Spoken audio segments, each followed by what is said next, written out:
జరిగింది. సో దీన్ని బేస్ చేసుకొని 498A కేసు పెట్టారు ఈవెన్ వాళ్ళ పేరెంట్స్ మీద కూడా.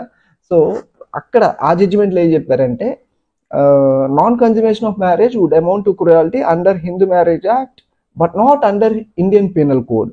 Observed High Court of Karnataka recently and it quashed criminal proceedings against a man and his parents in the wife complaint.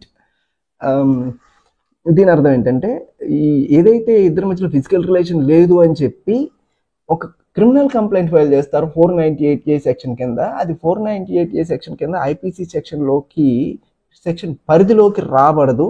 That is a ground. Hindu marriage యాక్ట్లో చెప్పబడిన క్రుయాలిటీలోకి మాత్రమే వస్తుంది. సో హిందూ మ్యారేజ్ యాక్ట్ 1955లో cruelty that is a ground for divorce కానీ that is not a ground for punishment the husband under Indian penal code. So ఇక్కడ 498A పెట్టి scope లేదు. ఆ స్కోప్ లేదు అని basing on the same judgement మనం ఈ జడ్జిమెంట్ని సైటేషన్ చేస్తూ ఏపీ హైకోర్టులో ఆర్గ్యూ చేయడం జరిగింది.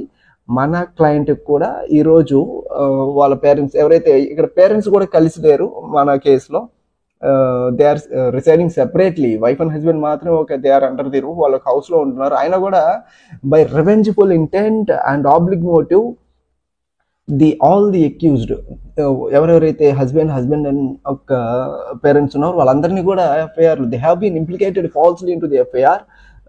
అదే మనం అవర్ క్వాష్ పిటిషన్లో చెప్పడం జరిగింది. హానరబుల్ జడ్జి గారు యాక్సెప్ట్ చేశారు. ఈరోజు క్వాష్ పిటిషన్ అడ్మిట్ చేసి ఫైనల్లీ దాంట్లో ఒక జడ్జిమెంట్ ప్రొనౌన్స్ చేయడం జరిగింది అండ్ ది ఎఫ్ఐఆర్ వాజ్ క్వాష్డ్.